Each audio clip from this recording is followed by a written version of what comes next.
Okay, our next speakers are from Hume City Council, Martha Martin and Stephen Davenport, and they'll be here to talk about a local action plan to identify people or groups that might be vulnerable in an emergency. Martha's worked at Hume City Council as the Emergency Recovery Project Officer for 18 months and worked in municipal recovery following the 2014 Mickleham, Kilmore and Sunbury fires. Martha's worked for the Department of Health and Human Services in an emergency management position, which is where she says she caught the emergency management bug, and I'm sure many of us know exactly what that bug is. Martha's actually a registered nurse who, prior to emergency management, had over 20 years' experience in disability and mental health sectors for Department of Human Services and Home and Community Services. So I think Martha obviously has some great insights into the needs of vulnerable people.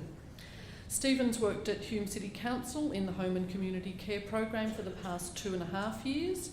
Prior to that, he was a social worker in a variety of sectors and throughout Australia.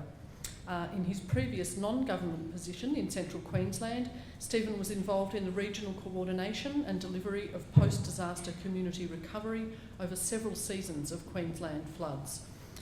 Prior to being a social worker, Stephen mostly worked in the disability sector. So welcome to Martha and Stephen.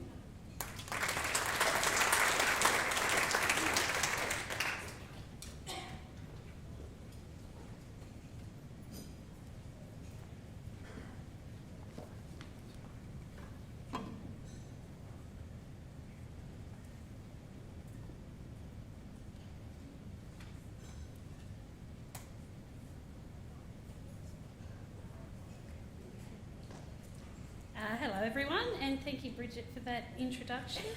As Bridget said, I've been working with Hume City Council for the last 18 months as the Emergency Recovery Project Officer. Today myself and Steve will be talking about the pilot project we've been working on around vulnerable people in emergencies. But first I'll give you a little bit of background around Hume City Council and the reasons why we initiated this project. So as you can see from the photos I'm putting up, we are quite a diverse landscape within Hume. We cover about 500 square kilometres in just outside of Melbourne. 65% of Hume is rural land, 25% is urban land, and 10% is owned by Melbourne Airport, which has its own emergency management issues within itself. We've been identified as a major growth area, and in the last 10 years we've experienced a growth of about 2.4%. So in saying that, with our growth, an example of that is we have the urban interface areas within Hume. We had arranged to have some stickers for bins along one of the urban interface that went onto the grasslands. And we were going to put those on the bins at the end of last fire season, but then we realised, well, we can't do that because our urban interface next year will be completely different to our urban interface this year. So we are a very large growing community out in Hume. We currently have a population of about 188,000, and that's going to rise to about 345,000 by 2041. Within Hume, it's estimated that 29.3% of our residents are born overseas and come from 145 different countries of birth, and that 36.2% of residents speak a language other than English at home. So we've got quite a large core community within Hume as well. 5.3% of our community reported to needing assistance in their daily lives due to disability. We have about 9,000 seniors within Hume that are aged 70 to 84 years old, and elderly residents, we've got nearly 2,000 that are 85 years and older. We've got 17,000 people that live in social housing within Hume, and we're seeing an emerging issue with our homeless population within Hume, also due to our socio-economic demographic. We've recorded, and this is the people that we actually know about, that we have 51.7 homeless people per 10,000 within Hume. And I do state that is what we actually know about. That's not taking into account our transient people or people that weren't caught in that census. We're identified as the 12th most disadvantaged municipality in Victoria and third within the metropolitan region. The other thing with Hume is that we receive 4% of the total migration in metropolitan Melbourne, and 17% of these people that migrate into the metropolitan area are from the humanitarian stream. So Hume is a gateway to migration also. All right, just a bit about the emergencies in Hume. We've had swine flu, flood events, storm events, bushfires and grass fires. We've had avian flu, hazmat incidents, shootings and seizures, and of course we've had the heat waves.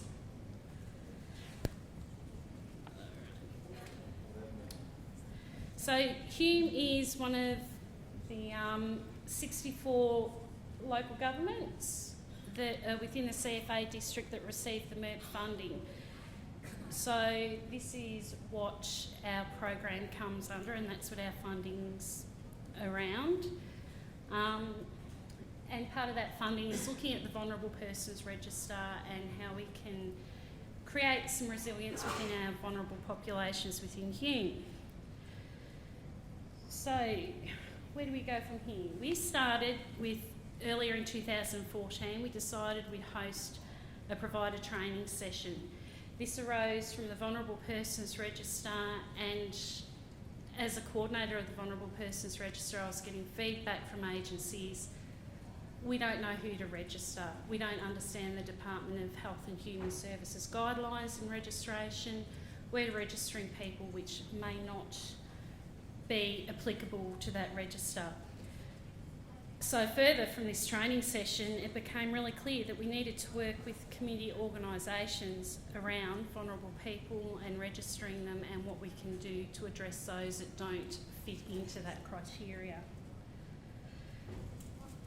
So we began to think, I'm pressing the wrong button, sorry. So we began to think and ask ourselves some questions. Who knows our community best? Who works with our community? Who knows what our community needs? Who can give us some advice and best practices around engaging people within the Hume community? How do we effectively engage the community groups? And how do we create partnerships to identify our community, to identify our vulnerable communities? And lastly, how do we capture this information and have a consistent approach to identifying at-risk communities? Now, Council has an understanding of our community, but we need to go that step further and get the key agencies into the room that have the specialist knowledge and connections with our community. Thus, the Vulnerable Persons in Emergency Forum was organised for the 8th of December. We had people attended the forum, and they were from Community Health Services, Disability Services, Emergency Relief Services, HAC Services, the Islamic Council of Victoria and Victoria Police. Following some presentations from VCOSS, Red Cross and the Department of Health and Human Services, we asked 6 key questions to these groups. And they were, does your organisation keep a list or register of clients who have been identified as vulnerable in emergencies? What does your organisation do to prepare vulnerable people in emergencies?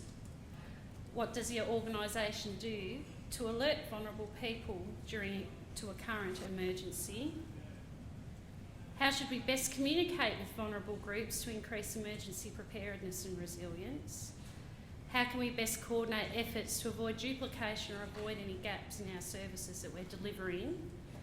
And are there any other agencies that need to be included in emergency preparedness for vulnerable and at-risk groups in Hume? So we collected this information and took this back, and then we had a report written on that around the responses from our community organisations. So our common themes of the forum came out, it was around planning, programs, relationships, education, communication, collaboration, which is no surprise to any of you in the room, because that seems to be our common theme that we keep getting up. And all of this has to equal preparedness. So we thought it's not just one thing, it's a group of things that we have to do to work with our community organisations. So we looked at the relationship building. How can we build relationships, and how can we bring together our organisations to create the partnerships and the capacity and inclusion in emergency management? And then we looked at collaboration. How do we identify at-risk groups within the community? How do we map identified at-risk groups in community? Because they don't just come out and tell you they're at risk. We sometimes have to actually go out and find who's at risk and get that information out to them. And there's a need for the development of consistent information. So we looked at planning and programs, and we thought, well, we're not going to reinvent the wheel. There are so many organisations out there that have so many educational programs to assist with emergency and preparedness. We'd have to look at assisting with the facilitation of these and the resources to provide targeted education. One of the biggest questions that came out of the forum was, how do we assess people, as I mentioned previously. Each practitioner will have a differing opinion to what makes a person vulnerable to go onto the VPR. And examples were, we had different practitioners who were assessing different clients. One person would see them as being vulnerable and place them on the register. Another practitioner would not see them as being vulnerable.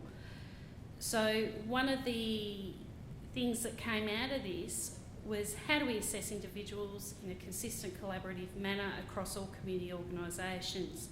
Most of the respondents felt that they needed an assessment tool which would give clear guidelines around placing someone on the vulnerable person's register, but also information on referral agents who can assist with information and preparedness activities for those people who do not fit that criteria of the vulnerable person's register. Another thing that came out of the forum, which again is no surprise, is communication. That was one of the main conversation pieces within the forum. The respondents felt that we were starting to get the message out there, but there were many segments of the community that we were missing. And they felt there was a need to develop communication tools that are targeted and accessible for different groups within the community through different mediums. Overwhelmingly, the response from organisations was that they did want further involvement in emergency management and assisting their communities to prepare and plan. Consistent feedback indicated that they want to start a network where information can be shared, as well as develop strategies to educate the community about risks. So that's where Stephen came into the project, and as Bridget said, Stephen is part of our Aged and Disability Services with Hume City Council, and he'll discuss the establishment of the Hume Emergency and Disaster Resilience Network.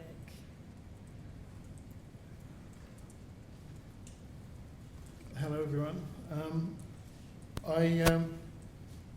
I'll just start off. This is with the acronym HEDA, and it stands for Human Emergency and Disaster Resilience. So today I'd like to talk about the project, how we actually established that, and the backdrop to this really is the Vulnerable Peoples and Emergencies Forum that Martha had worked hard on, and the report. And I attended that forum, and there was a presentation from Bridget Ann from VCOSS, and I thought that might be a really good project to undertake for my work-related studies. So I had a time frame for that, and I discussed the idea with Martha, the first person I really talked to, and yeah, she said, well, it would fit really well with what we're doing in her work, and it's a natural extension of the Vulnerable Peoples and Emergencies Forum. So what we did, we had a time frame. We started after getting approval. We started around February of this year, and wound up in May. So it's a fairly tight time frame. We really needed all of that time. And how we managed the project was we looked at the tasks that we need to do, the time frame. We charted that and using a work breakdown structure, it's called, just some time management tools and project management tools, and also a Gantt chart. So we broke it down and we mapped how we're progressing through the life of the project. So we tracked the time frame and the tasks, and we met regularly face to face, which is crucial to do. But we also had, in the background, we'd actually built those relationships with stakeholders, through Martha's and Hume's, the Vulnerable People Emergencies Forum. So that had been all ticking away in the background. There'd been a number of months beforehand. So the aim of the project was to commence a network meeting with the key stakeholders. So that included the community services sector, emergency management sector, and Hume City Council. Now that's very broad, just broad list of stakeholders, but it's very varied. Basically, as we re-engage with the people who've been involved, stakeholders have been involved in the Vulnerable Peoples and Emergencies Forum. So the idea was to establish an initial meeting of community network with the purpose of discussing how to build the capacity and resilience of vulnerable human residents so that potentially vulnerable populations could be better prepared for disaster emergencies. Sorry about that microphone. So it was proposed that we were to meet, and then there'd be a series of ongoing meetings in terms of this community network group. And it'd also be guided by terms of reference. So part of that project also was to draft that and present that at the meeting.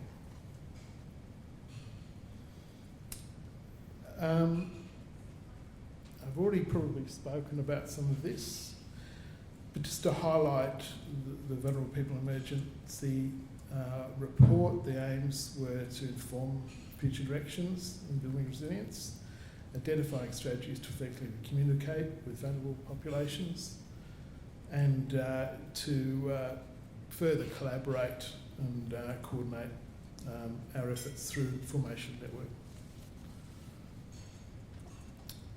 So the idea really was for this network meeting to share information, to plan together, to work as a community as a whole in terms of disaster preparation, and to look at it through the lens of working with vulnerable populations, and how to work together in terms of doing that. Sharing resources also is a really important part.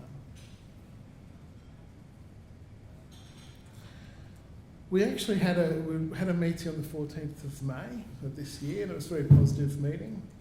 Agreed to meet quarterly, every 3 months.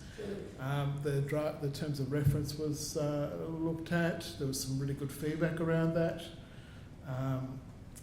And the more actually we discussed things, the more we realised, okay, there's more to talk about. There was a commitment to information sharing, that when we meet, we'd share information between ourselves. There was quite a bit of discussion also about the Vulnerable Persons Register policy and what that meant for the stakeholders in the community, different community organisations. So I know that's a discussion that will continue to happen. And also we really did talked about, as a group, talked about how do we define emergency, vulnerability and resilience. There's also a commitment to whole of community engagement, that we saw that this is something that we have to do as a whole, as a community. I'd just like to also take this opportunity to thank Martha and Tilak, who isn't here at the moment, as we worked really well together as a project team, and we're supported by our managers in our respective departments.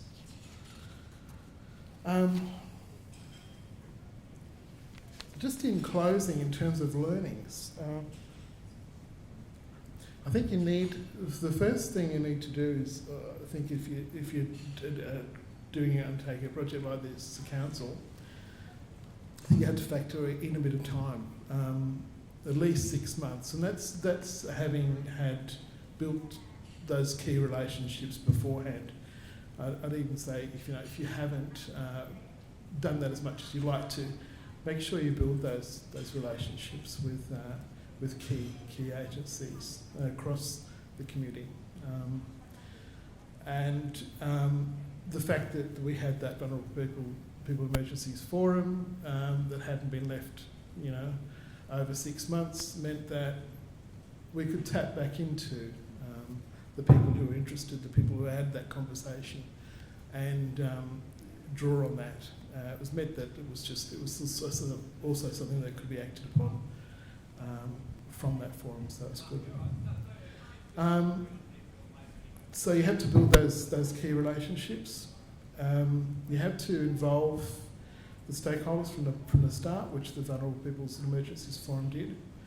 And also, I think a really good way to tackle it. We're a team within council, but it would be really interesting to have a project team made up of people from the community, key agencies, key services, and also interfaith organisations. Really, it's very wide. It really is about drawing on everyone from the community who could be involved in an emergency, and the emergency management sector of the council, and maybe make up a project team based on a few people from each of those areas would be really good fertilisation of ideas. I think that would be very useful. I'll hand you back to Martha. Thank you.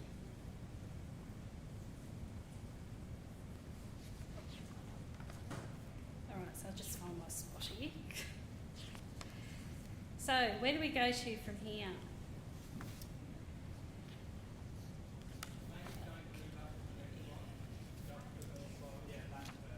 So, when we spoke to the network, they knew about the risks within Hume, like your normal risks, your heat waves, your bushfires, your floods, your run-of-the-mill risks. However, they had no understanding of the Community Emergency Risk Register.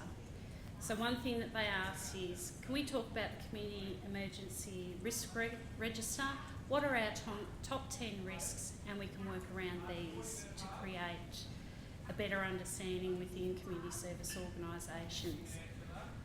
They wanted to develop a whole of community approach to emergency management. As they said, that they want to build the resilience and sharing knowledge and resources through the header meeting, and they felt that this sort of approach could develop appropriate communication and education program for residents. As they all came from different multidisciplinary teams, they understood what communication tools worked best with their particular people they worked with. And finally, they wanted a consistent approach to assessment of people that are vulnerable in emergencies. So as I highlighted earlier, they wanted an assessment tool that is consistent and that can be used across all agencies and organisations that can be used by practitioners and what have you in assessment. So in closing, we're at the developmental stages of the project. However, we've had further interest from other community groups to be part of the network. So we started off, I think, with about 7 or 8 community groups, and now we've got about 14 or 15 that have said they want to come on board and want to be involved and what have you. So our thoughts around the network is that we have to utilise the expertise of the community-based organisations to reach our at-risk and our vulnerable groups. And it's hoped that we can work with those people to create a further preparedness and enhance the resilience within the Hume community. So, thank you. Any questions?